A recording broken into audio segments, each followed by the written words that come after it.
Profesor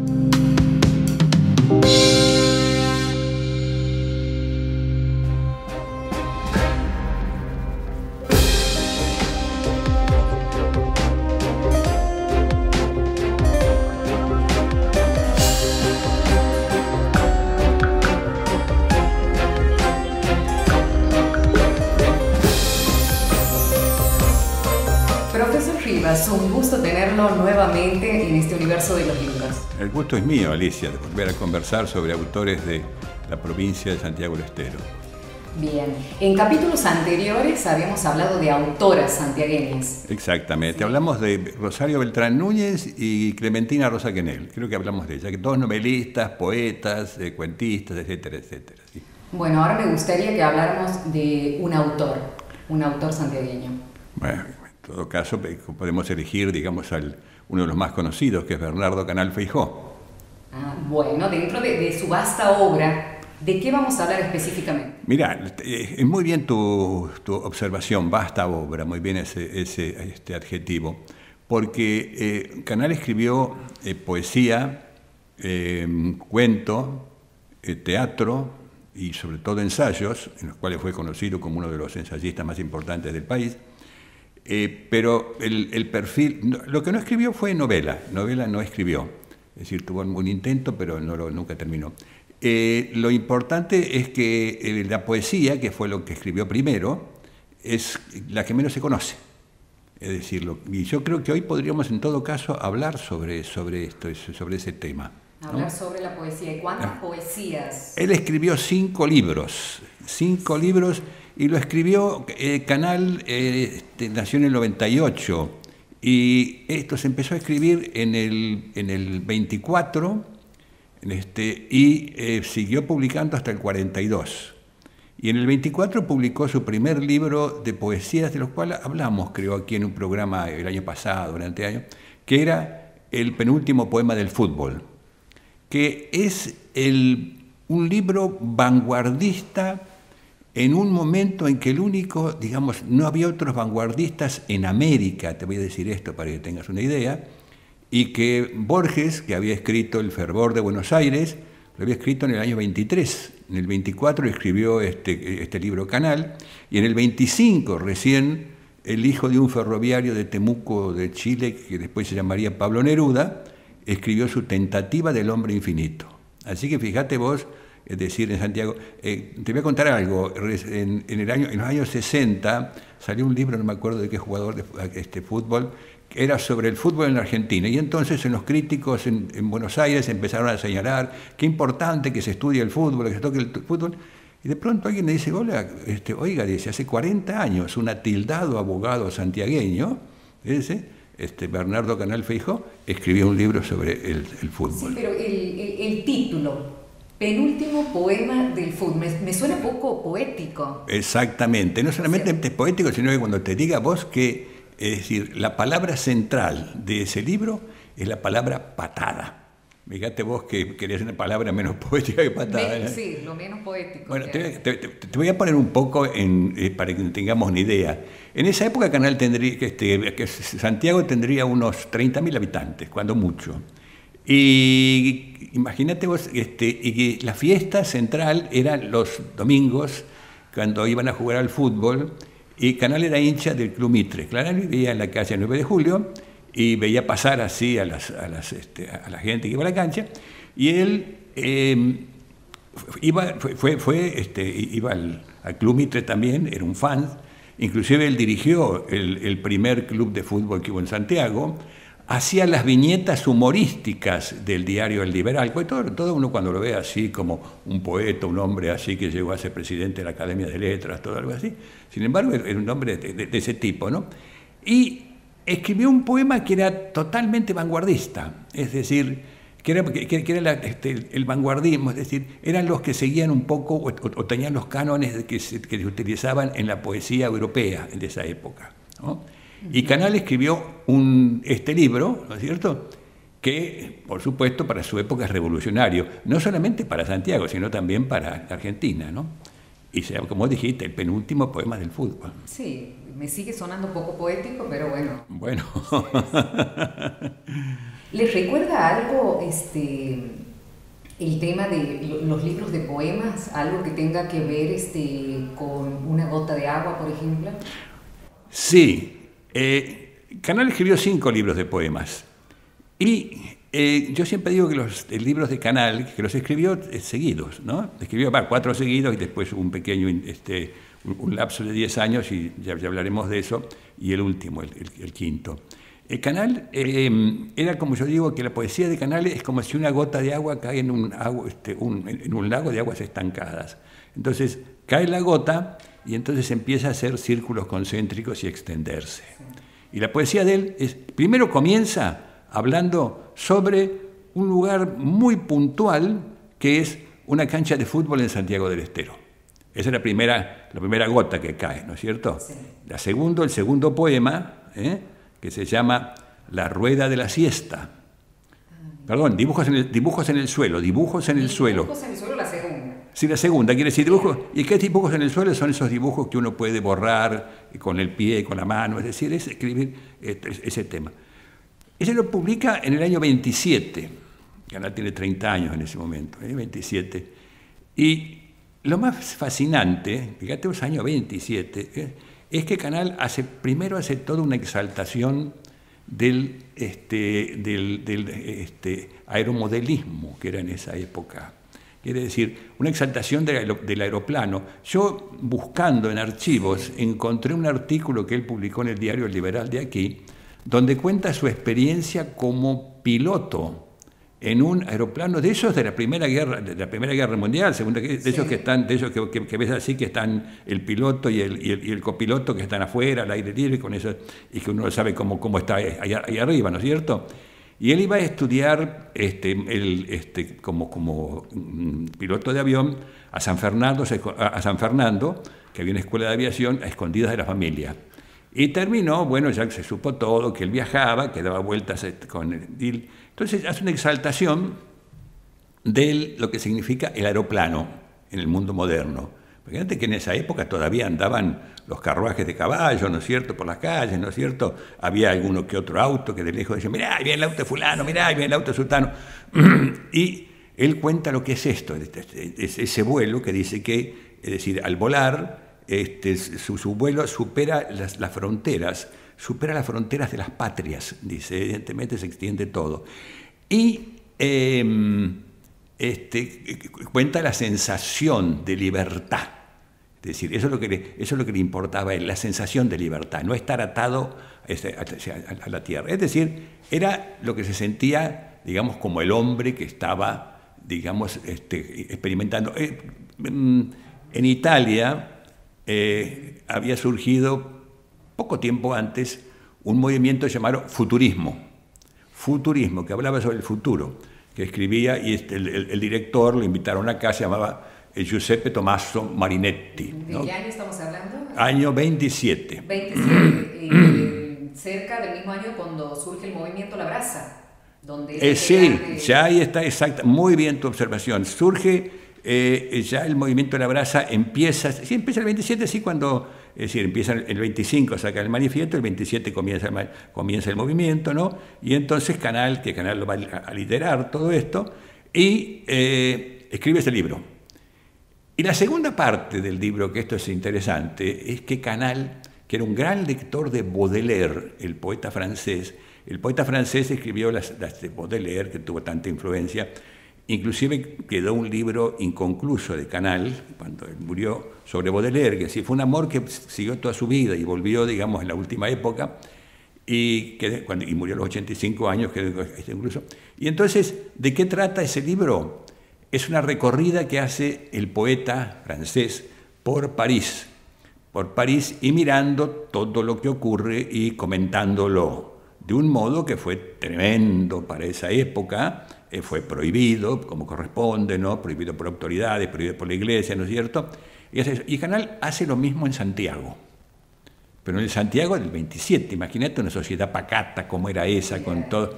Entonces él, revolucionario, digamos. Claro, él recorre las calles y va mirando así a través de las calles, va mirando a través de los visillos, va mirando todas las ceremonias, inclusive es tremendo cuando él hace, por ejemplo, el cinematógrafo, donde él, que también era un arte que le fascinaba, ¿no?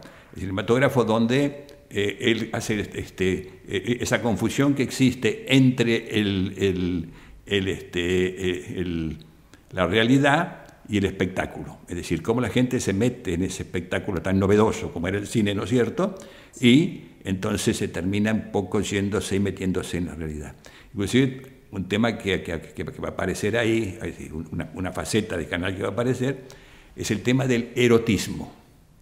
Es el primer poeta santiagueño, el primer gran poeta santiagueño que, es decir, toca el tema del erotismo. Es decir, pasa, por ejemplo, se veían entonces, imagínate vos, todos, se veían las sogas con la ropa tendida y ve así una enagua, pues, y entonces él la mira y dice que adentro de esa casa debe haber una muchacha desnuda, dice, porque ese tipo de temas, ¿no? Así que lo va viendo. Fuertes para la época. Fuertísimos para la época, por supuesto. Inclusive tiene un poema que se llama Olor a cuñada, es decir, porque está hablando, por supuesto, de ese amor incestuoso, donde evidentemente, no sé la palabra incestuoso, pero donde el poeta se enamora de la cuñada. Es decir, algo, por supuesto, que es algo impensado e impensable para esta época. Cuando entra al cine, describe, y en esa época estaba el que vendía las entradas, que vendía atrás, estaba con esa reja, y dice que ese tipo, el que vende, dice, debía ser muy loco porque lo habían metido atrás de una jaula para que estuviera ahí. Ahora, lo que es tremendo para esa época, es cuando describe la misa en la catedral. Y entonces a él le recuerdan así como los personajes que estaban sentados en las dos filas, ¿no es cierto?, a los costados, le recordaban que era así más o menos como un ómnibus, ¿no? Como un tranvía, tranguay que decían entonces, el tranvía sentado ahí, y que el que estaba delante tocaba así, una campanilla, dice, y todos obedecían. Eso le llamo, pero para que vos tengas una idea, es decir, de lo avanzado que era, ¿no es cierto?, ese tipo de... Pero lo que aparece aquí, lo quiero señalar, es que ya Canal sale de su casa y ya va a recorrer la ciudad, ¿no es cierto?, por supuesto el centro de la ciudad, a recorrer, inclusive a caricaturizar la vida ahí de la gente con sus creencias, con sus costumbres, y lo va a caricaturizar de este modo. Algo que, por supuesto, inesperado. Este es el segundo libro de poemas. Ese es el segundo, sí. ¿Y con el tercero? El tercero es importante por dos razones. La primera es por la fecha en que se escribió, digamos, lo que significa eso. El tercero se escribe, lo publica él en 1930. En 1930, ¿a qué asociás el 1930 vos? ¿A qué episodio político de importancia en el país? ¿Qué pasó? Es decir, es el año del golpe de Uriburu, el golpe del general José Félix Uriburu, que lo derrocan a Hipólito Yrigoyen. Bueno, el Canal escribe en ese momento, pero en lugar de hacer esta exaltación de la guerra y de la violencia, lo que va a hacer es empezar a alejarse, la gota se empieza a alejar del centro, se empieza a alejar a las orillas. Imagínate vos, a los que vivimos acá, que conocemos, que el Santiago, digamos, clásico era el que está entre las cuatro avenidas, sí, que estaba entre las cuatro avenidas. Él se empieza a alejar de las avenidas, empieza a irse al boliche que está en una esquina oscura, donde hay, es decir, uno que toca una guitarra lastimosa. Y todo eso habla en el tercero. En el tercero, que se llama La Rueda de la Siesta. Fíjate el nombre, la siesta, que es una institución fundamental en Santiago. Sí, claro, fundamental. Es decir, el que está en contra de esto, evidentemente, hay que echarlo de la provincia, ¿no? Eso no hay que preguntarle si quiere estar acá. Y con justas razones, ¿no es cierto? Bien, por lesa traición a la provincia. Bueno, y entonces hace todo ese recorrido. Y es interesante, por ejemplo, cuando va al río, el río que separa, el río Dulce, que separa Santiago de la Banda, que en esa época se cruzaba por un puente que estaba todavía ahí tembloroso y todo así, y se cruzaba en barco, en barquichuelo. Y había unos muchachos así cuya profesión era cruzar los caballos de orilla a orilla. Porque en esa época no te olvides que, es decir, el gran movimiento que había de carros y es decir, el caballo. Y los pescadores de lanza, fíjate vos qué importante, los que pescaban con la lanza, mirá que tenías que ser Bueno, entonces describe cómo es esa vida, es decir, cómo es las penurias que tiene, ¿no es cierto? Y también se va ensanchando ese círculo, ¿no es cierto? Ahora entiendo lo del círculo sí. concéntrico. ¿Y del cuarto libro? El cuarto libro es el libro, lo definía un crítico amigo mío, Horacio Germinal Raba, el libro del dolor santiagueño. Es decir, aquí ya Canal abandona el suburbio ese donde escribía y se mete en el interior del campo santiagueño. Es el primero que hace... Yo por ese motivo cuando hablan aquí que Santiago, es decir, el folclore, que esto y lo otro, yo digo, no, paren un poco. Si conocen la literatura santiagueña, les debo decir que el folclore entra tardíamente en la literatura santiagueña. El folclore al comienzo es netamente urbano, ciudadano. Perdón, el folclore, la literatura es netamente urbana, ciudadana. Es decir, no se toca el tema de los alrededores, no. Recién con Canal entra el campo, entra el mundo del interior santiagueño, y ahí entonces es tremendamente duro. Por ejemplo, los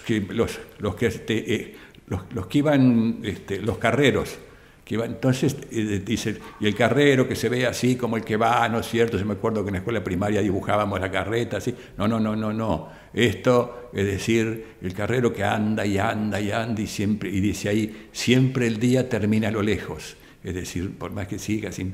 Después, la niña pastora, es decir, los pastores, esto que se ven así, que son felices, no.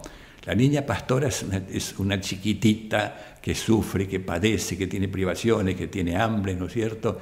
Inclusive en dos cuentos de Jorge Washington Ávalos, es decir, se ahoga la chiquita por salvar una oveja, es decir, padecen hambre y sueño.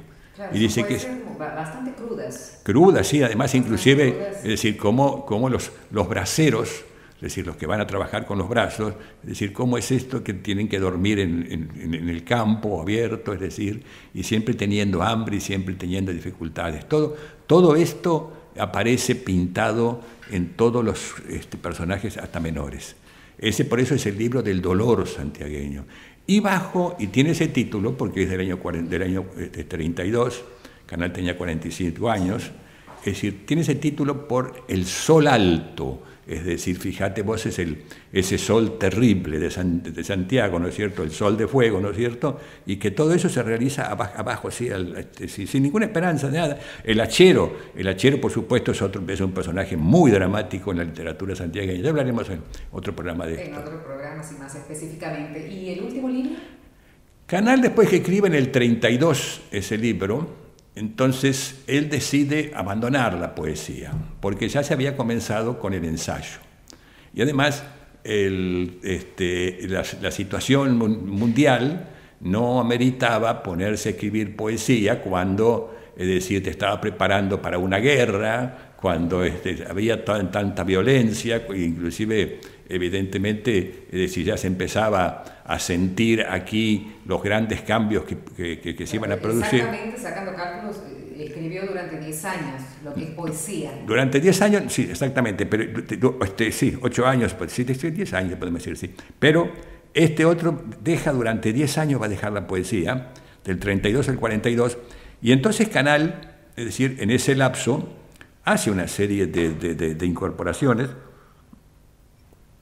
una de las cuales, y esto es muy, muy característico, es la incorporación del teatro, es decir, el comienzo como dramaturgo. Y el comienzo como dramaturgo comienza con una obra que se va a convertir después en un clásico en el teatro santiagueño, en el teatro argentino, que se llama Pasión y Muerte de Silverio Leguizamón. Yo te voy a decir algo antes.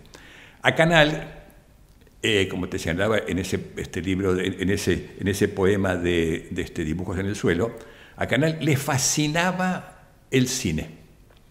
Le fascinaba el cinematógrafo porque era algo nuevo, algo totalmente nuevo. Fíjate vos que me contaba la hija, ¿no?, La hija Adriana me contaba que ella todas las tardes, y de los 7 días por semana, ¿no?, el padre la llevaba al cine. Y ella chiquitita, dice que ella no entendía ni qué, pero el padre la llevaba al cine a ver esas películas. Es decir, Canal tenía fascinación por el cine. Le parecía el arte superior, lo que había, digamos, el máximo que se podía llegar, ¿no? Y inclusive desde aquí, desde Santiago, intentó, a través de los distribuidores, primero del dueño de cine, después los distribuidores, después en Buenos Aires, intentó llegar a Hollywood. Él quería conocer Hollywood. Intentó por esto, yo me acuerdo, yo que he estado con los archivos, he visto las cartas que mandaba así para todo este. Y él llegó a Estados Unidos, estuvo allí, y lo único que pudo hacer es en una universidad a donde estuvo dando clases y asistiendo y viendo así, fue conocer a Einstein. Lo conoció a Einstein y habló alguna que otra cosa en un inglés, porque Canal hablaba muy bien el francés, muy bien el francés. Pero y bueno, lo conoció y estuvo hablando. Y ahí escribió Pasión y Muerte de Silverio Leguizamón, que es un tema que tiene mucho peso. Es alguien que habita la Guada de Oncaba, es decir, porque ahí son los antepasados ahí que eran dueños de ahí. Y aparece un primo lejano, es decir, que era español y que viene con los papeles a tomar la Guada. Y dice que no, dice, yo acá, dice Silverio Leguizamón, nosotros vivimos hace, pero ¿qué papeles tiene? ¿Qué papeles? Yo acá estoy viviendo hace 3 generaciones, ¿qué papeles? Y usted viene se dice de usted, ¿no? Usted viene de España a sacarme acá, y entonces grandes peleas y todas estas cosas. Bueno, sí, profesor, antes de terminar, digamos, quiero que me cuente quién era Bernardo, fuera de la poesía, fuera del escritor, del ensayista, del dramaturgo. Bueno, era un hombre, yo lo conocí, era un hombre encantador, es decir, lo que pasa es que yo lo conocí ya en los últimos años y estaba, se estaba achicando, es decir, cosa que espero que ya veo en mi futuro, ¿no es cierto? Así, se estaba achicando, era chiquito, y era muy agradable, pero muy irónico y muy inteligente. Y era alguien que tenía una característica que tenía Jorge Washington Ábalos, el autor de Yungo, de quien hablaremos en otra vez. Era alguien que tenía punto de vista. Es decir, de pronto veía a alguien y entonces decía, ese tipo va a ser alguien importante o sobresalio, tiene capacidades únicas. ¿Te das cuenta?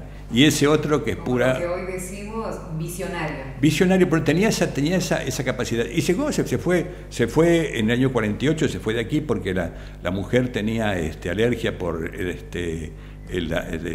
el tala, ¿no?